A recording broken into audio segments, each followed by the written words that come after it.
നമസ്കാരം. ക്യൂ മലയാള UK ന്യൂസിലേക്ക് സ്വാഗതം. ചാനൽ ക്രോസിംഗ് ഉടമ്പടി 1-in 1-out കരാർ വിവാദത്തിൽ. യുകെയും ഫ്രാൻസും തമ്മിൽ ഒപ്പുവെച്ച പുതിയ കരാറിന്റെ ഭാഗമായി നടപ്പിലാക്കിയ 1-in 1-out എന്ന നയപ്രകാരം യുകെയിലേക്ക് അനധികൃതമായി വരുന്ന അഭയാർത്ഥികളെ ഫ്രാൻസിലേക്ക് തിരിച്ചയക്കുമെന്നും പകരം നിയമപരമായ മാർഗങ്ങളിലൂടെ യുകെയിലേക്ക് വരുന്ന ഒരാളെ രാജ്യത്തേക്ക് പ്രവേശിപ്പിക്കുമെന്നുമാണ് കരാർ. എന്നാൽ കഴിഞ്ഞ സെപ്റ്റംബർ മുതൽ ഈ രീതിയിൽ തിരിച്ചയച്ചവരുടെ എണ്ണം വളരെ തുച്ഛമാണ്. പലപ്പോഴും ഒരു ദിവസത്തെ ചെറു ബോട്ടുകളിലെ യാത്രക്കാരുടെ എണ്ണത്തേക്കാൾ കുറവാണ് തിരിച്ചയക്കപ്പെട്ടവരുടെ എണ്ണം. എന്നാൽ ഈ സംവിധാനത്തിൽ ബ്രിട്ടനിൽ നിന്ന് ഫ്രാൻസിലേക്ക് തിരിച്ചയക്കപ്പെട്ട അഭയാർത്ഥികളുടെ അവസ്ഥ ഗുരുതരമാണെന്ന് ഗാർഡിയൻ പത്രത്തിന്റെ പുതിയ അന്വേഷണം വെളിപ്പെടുത്തുന്നു. ബുധനാഴ്ച മാത്രം ഡസൻ കണക്കിന് അഭയാർത്ഥികളെ അപകടകരമായ സാഹചര്യങ്ങളിലേക്ക് തിരികെ ഫ്രാൻസിലേക്ക് അയച്ചതായും ഇത് അന്താരാഷ്ട്ര നിയമങ്ങളുടെ ലംഘനമാണെന്നും UN വിദഗ്ധർ ചൂണ്ടിക്കാണിക്കുന്നു. ഇതിന്റെ ഫലമായി പലരും ഫ്രാൻസിൽ സുരക്ഷിതത്വം കണ്ടെത്താനാകാതെ അപായകരമായ സാഹചര്യങ്ങളെ നേരിടുന്നു. ചിലർ സ്മഗ്ലർമാരുടെ ഭീഷണിയിൽ നിന്ന് രക്ഷപ്പെടാൻ ഇറ്റലി, ജർമ്മനി, സ്വീഡൻ എന്നിവിടങ്ങളിലേക്ക് ഓടിപ്പോയിട്ടുണ്ട്. മറ്റു ചിലർ തെരുവിൽ ഉറങ്ങുകയോ ഡബ്ലിൻ നിയമപ്രകാരം 3 രാജ്യങ്ങളിലേക്ക് നീക്കപ്പെടുമോ എന്ന ഭയത്തിൽ ജീവിക്കുകയോ ചെയ്യുന്നു. ചിലർ അപ്രത്യക്ഷരായിട്ടുമുണ്ട്. 9 ഐക്യരാഷ്ട്ര വിദഗ്ധർ ഈ സ്കീം അന്താരാഷ്ട്ര നിയമങ്ങൾ ലംഘിക്കുമെന്ന ആശങ്കയോടെ കത്തെഴുതിയിട്ടുണ്ട്. ഈ നയം പലരെയും കൂടുതൽ അപകടകരമായ സാഹചര്യങ്ങളിലേക്ക് തള്ളിവിടുകയാണ്. കെന്റിലെ ഫാവർഷാമിൽ വൻ വൈദ്യുതി തടസ്സം, ജനജീവിതം സ്തംഭിച്ചു. വെള്ളിയാഴ്ച ഉച്ചയോടെയാണ് ഫാവർഷാം പട്ടണത്തിലെ വൈദ്യുതി വിതരണം തടസ്സപ്പെട്ടത്. ഇതിനെ തുടർന്ന് പട്ടണത്തിലെ വീടുകൾ, കടകൾ, റെസ്റ്റോറൻറ്റുകൾ കൂടാതെ പ്രമുഖരായ ദി ലീഡിംഗ് ലൈറ്റ് എന്ന വെതർസ്പൂൺ പബ് എന്നിവയും ഇരുട്ടിലായി. പ്രസ്റ്റൺ സ്ട്രീറ്റിലെ പല വ്യാപാര സ്ഥാപനങ്ങൾക്കും വൈദ്യുതി ലഭിക്കാത്തത് പ്രവർത്തനങ്ങളെ സാരമായി ബാധിച്ചു. UK പവർ നെറ്റ്വർക്ക്സിന്റെ കണക്കനുസരിച്ച് ഉച്ചയ്ക്ക് 12:37 ഔട്ടേജിനെ കുറിച്ച് വിവരം ലഭിച്ചു. പ്രസ്റ്റൺ സ്ട്രീറ്റിലെ പ്രാദേശിക സബ്സ്റ്റേഷന്റെ ഉപകരണങ്ങളുടെ തകരാറാണ് വൈദ്യുതി നഷ്ടപ്പെടാൻ കാരണമെന്നാണ് പ്രാഥമിക നിഗമനം. വൈകുന്നേരത്തോടെ വൈദ്യുതി പുനഃസ്ഥാപിക്കാൻ കഴിഞ്ഞു. നിരവധി വീടുകളിൽ വൈദ്യുതി ഇല്ലാത്തത് താമസക്കാരെയും ദുരിതത്തിലാക്കിയിട്ടുണ്ട്. ലിവർപൂളിൽ കൊല്ലം സ്വദേശിയായ യുവാവിനെ മരിച്ച നിലയിൽ കണ്ടെത്തി. യുകെയിലെ ലിവർപൂളിൽ താമസിച്ച് പഠിക്കുകയായിരുന്ന കൊല്ലം കൊട്ടിയം സ്വദേശി ശ്രീരാജ് അന്തരിച്ചു. ലിവർപൂൾ വിമൻസ് ഹോസ്റ്റലിൽ താൽക്കാലിക ക്ലറിക്കൽ ജീവനക്കാരനായി ജോലി ചെയ്തു വരികയായിരുന്നു ശ്രീരാജ്.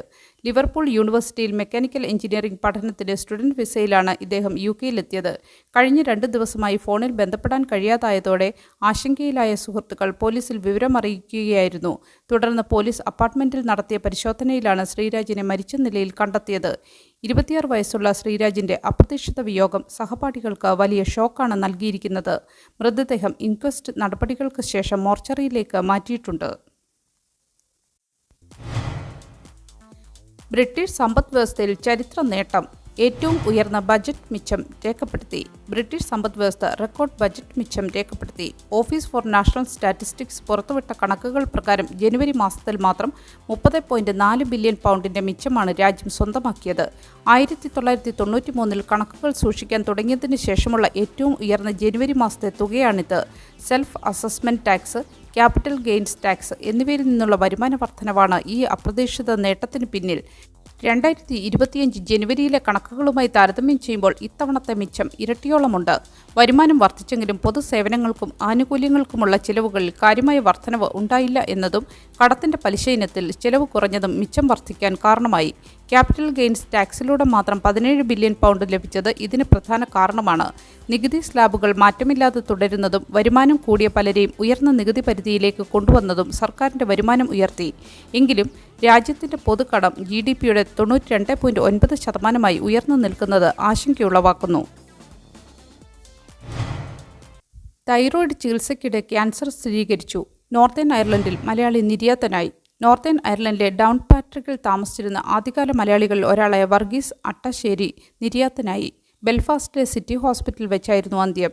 തൈറോയ്ഡ് സംബന്ധമായ രോഗത്തിന് ചികിത്സയിലിരിക്കെയാണ് അദ്ദേഹത്തിന് ക്യാൻസർ സ്ഥിരീകരിച്ചത്. ആദ്യകാല കുടിയേറ്റക്കാരിൽ ഒരാളെന്ന നിലയിൽ യുകെയിലെ സാമൂഹിക സാംസ്കാരിക രംഗങ്ങളിൽ അദ്ദേഹം നൽകിയ സംഭാവനകൾ വിലപ്പെട്ടതാണ്. UK വനസംരക്ഷണം, മാൻവേട്ട എളുപ്പമാക്കി പുതിയ നിയമം. യുകെയിലെ വനങ്ങളെ സംരക്ഷിക്കുന്നതിനായി മാൻവേട്ട കൂടുതൽ എളുപ്പമാക്കുന്ന പുതിയ നിയമനിർമ്മാണവുമായി സർക്കാർ രംഗത്തെത്തിയിരിക്കുന്നു. രാജ്യത്തെ കൃഷിയിടങ്ങളെയും വനസമ്പത്തിനെയും മാനുകളുടെ അമിതമായ വർധനവിൽ നിന്ന് സംരക്ഷിക്കുന്നതിനായി ഭൂ ഉടമകൾക്കും വാടകക്കാർക്കും കൂടുതൽ നിയമപരമായ അവകാശങ്ങൾ നൽകുമെന്ന് പരിസ്ഥിതി സെക്രട്ടറി Emma Reynolds പ്രഖ്യാപിച്ചു. യുകെയിലെ സ്വാഭാവിക ഇരപിടിയന്മാരുടെ അഭാവം മൂലം മാനുകളുടെ എണ്ണം അതിവേഗം വർദ്ധിക്കുന്നു. പ്രത്യേകിച്ച് മുൻജാക്ക്, ചൈനീസ് വാട്ടർ ഡീർ തുടങ്ങിയ വിദേശ ഇനങ്ങളാണ് വനങ്ങൾക്ക് നാശം വിതയ്ക്കുന്നത്. മരങ്ങളുടെ ഇലകളും തൊലിയും ഭക്ഷിക്കുന്നതിലൂടെ ഇവ വനങ്ങളുടെ വളർച്ചയെ സാരമായി ബാധിക്കുന്നു. നിലവിൽ ഇംഗ്ലണ്ടിലെ വനങ്ങളുടെ 33% മാനുകളുടെ ശല്യം മൂലം മോശം അവസ്ഥയിലാണെന്ന് റിപ്പോർട്ടുകൾ സൂചിപ്പിക്കുന്നു. വനങ്ങളുടെ പുനരുദ്ധാരണത്തിനായി നിശ്ചയിച്ചിട്ടുള്ള ലക്ഷ്യങ്ങൾ കൈവരിക്കാൻ മാനുകളുടെ എണ്ണം നിയന്ത്രിക്കേണ്ടത് അനിവാര്യമാണെന്ന് സർക്കാർ വിലയിരുത്തുന്നു. അടുത്ത 10 വർഷത്തിനുള്ളിൽ സർക്കാർ ഉടമസ്ഥതയിലുള്ള എല്ലാ ഭൂമിയിലും പ്രത്യേക ഡിയർ മാനേജ്മെന്റ് പ്ലാനുകൾ തയ്യാറാക്കും. രാജകുടുംബാംഗമായ ആൻഡ്രൂവിനെ സ്ഥാനഭ്രഷ്ടനാക്കാൻ സർക്കാർ നീക്കം. പ്രിൻസ് ആൻഡ്രൂവിനെ UK രാജകീയ പിന്തുടർച്ചാവകാശ പട്ടികയിൽ നിന്ന് നീക്കം ചെയ്യുന്നതിനുള്ള നിയമനിർമ്മാണം സർക്കാർ പരിഗണിക്കുന്നു.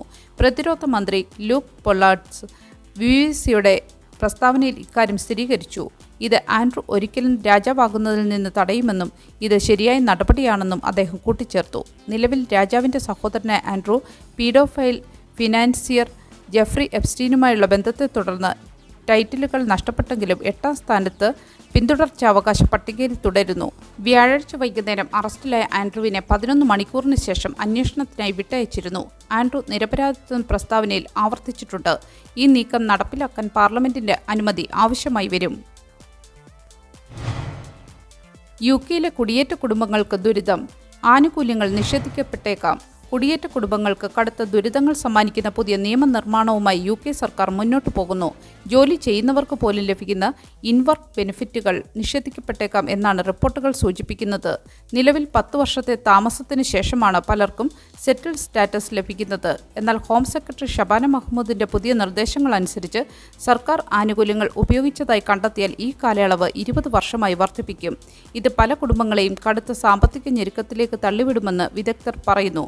കുട്ടികൾക്ക് പ്രയോജനപ്പെടുന്ന ചൈൽഡ് ബെനിഫിറ്റ്, യൂണിവേഴ്സൽ ക്രെഡിറ്റ് തുടങ്ങിയ ആനുകൂല്യങ്ങൾ ഉപേക്ഷിക്കാൻ നിർബന്ധിതരായാൽ അത് കുട്ടികളിലെ ദാരിദ്ര്യം വർദ്ധിപ്പിക്കുമെന്നും മാതാപിതാക്കൾക്ക് കൂടുതൽ സമയം ജോലി ചെയ്യേണ്ടി വരുമെന്നും ആശങ്കയുണ്ട്.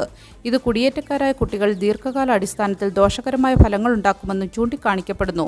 നിലവിൽ ഭൂരിപക്ഷവും ഏഷ്യൻ കറുത്ത വർഗ്ഗക്കാരാണ്. ആനുകൂല്യങ്ങൾ ഉപേക്ഷിക്കാതിരിക്കാൻ കുടുംബങ്ങൾക്ക് സാമ്പത്തികമായി സാധിക്കില്ലെന്നും പ്രവർത്തകർ ചൂണ്ടിക്കാട്ടുന്നു. UK-യിൽ പുതിയ നിയമം. വീട്ടിലിരുന്ന് ഇലക്ട്രിക് വാഹനം ചാർജ് ചെയ്താൽ പ്രതിവർഷം £100 വരെ നേടാം. UK-യിലെ ഇലക്ട്രിക് വാഹന ഉടമകൾക്ക് സന്തോഷം നൽകുന്ന പുതിയ പദ്ധതി പ്രഖ്യാപിച്ചു. പോഡ് റിവാർഡ്സ് എന്ന പേരിലുള്ള ഈ സംരംഭം വഴി വീട്ടിലിരുന്ന് സ്മാർട്ട് ചാർജിംഗ് ചെയ്യുന്നതിലൂടെ പ്രതിവർഷം £100 വരെ അധിക വരുമാനം നേടാനാകും. 2025 അവസാനത്തോടെ പ്രാബല്യത്തിൽ വന്ന നിയന്ത്രണങ്ങളിലെ മാറ്റങ്ങളാണ് ഇതിനു പിന്നിൽ. വാഹനങ്ങൾ സ്മാർട്ട് ചാർജിംഗ് സംവിധാനവുമായി ബന്ധിപ്പിച്ച് ചാർജിംഗ് സമയം ക്രമീകരിക്കുന്നതിലൂടെ ഉപഭോക്താക്കൾക്ക് പണം സമ്മാനമായി ലഭിക്കും. ഇത് നിലവിലുള്ള ഉയർന്ന ഊർജ്ജ നിരക്കുകൾക്കിടയിലും EV ഉപയോഗം കൂടുതൽ ലാഭകരമാക്കാൻ സഹായിക്കും. പോഡ് ഉപഭോക്താക്കൾക്ക് അവരുടെ ഊർജ്ജ വിതരണക്കാരെ പരിഗണിക്കാതെ തന്നെ ഈ റിവാർഡുകൾ നേടാം. പോഡ് ഹോം ആപ്പ് വഴി ഇത് ലളിതമായി കൈകാര്യം ചെയ്യാവുന്നതാണ്.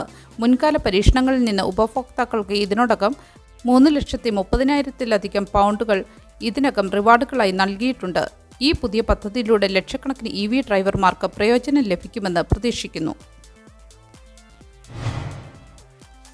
ഗ്യാറ്റ്വിക് വിമാനത്താവളത്തിൽ തോക്കുമായി കണ്ടയാളെ അറസ്റ്റ് ചെയ്തു. ബ്രിട്ടനിലെ പ്രധാന വിമാനത്താവളമായ ഗ്യാറ്റ്വിക് വിമാനത്താവളത്തിലെ റെയിൽവേ സ്റ്റേഷനിൽ തോക്കുധാരിയെ കണ്ടെന്ന റിപ്പോർട്ടിനെ തുടർന്ന് പരിഭ്രാന്തി. ബ്രൈറ്റണിൽ നിന്ന് വന്ന ട്രെയിനിലാണ് തോക്കുധാരിയെ കണ്ടെന്ന വിവരം ലഭിച്ചത്. തുടർന്ന് പോലീസ് നടത്തിയ തിരച്ചിൽ യഥാർത്ഥ തോക്കുകളല്ലെന്ന് പിന്നീട് വ്യക്തമായ 2 വ്യാജ തോക്കുകളുമായി ഒരാളെ അറസ്റ്റ് ചെയ്തു. സംഭവത്തെ തുടർന്ന് വിമാനത്താവളത്തിലെ റെയിൽവേ സ്റ്റേഷൻ പൂർണ്ണമായും ഒഴിപ്പിച്ചു. Gatwick Express, Great Western Railway, Southern Thameslink തുടങ്ങിയ ട്രെയിൻ സർവീസുകൾ താൽക്കാലികമായി നിർത്തിവെച്ചു. ബ്രിട്ടീഷ് ട്രാൻസിറ്റ് പോലീസാണ് പ്രാഥമിക അന്വേഷണം നടത്തുന്നത്. യാത്രാവേളയിൽ വലിയ ആശയക്കുഴപ്പങ്ങൾ ഉണ്ടായതായി ദൃക്സാക്ഷികൾ പറയുന്നു. വിമാനത്താവളത്തിലെ റെയിൽവേ സ്റ്റേഷൻ പിന്നീട് തുറന്നു പ്രവർത്തിക്കാൻ തുടങ്ങിയെങ്കിലും യാത്രക്കാർക്ക് കാലതാമസം നേരിട്ടു. അറസ്റ്റ് ചെയ്യപ്പെട്ട വ്യക്തിയെക്കുറിച്ചുള്ള അന്വേഷണം BTP തുടരുകയാണ്. നല്ലൊരു വീക്കെൻഡ് ആശംസിച്ചുകൊണ്ട് ഈ വാർത്താ ബുള്ളറ്റിൻ ഇവിടെ പൂർണ്ണമാകുന്നു. എല്ലാ ദിവസവും Q മലയാളം UK ന്യൂസിൽ നിന്നുള്ള വാർത്താ അപ്ഡേറ്റുകൾക്കായി കാത്തിരിക്കുക.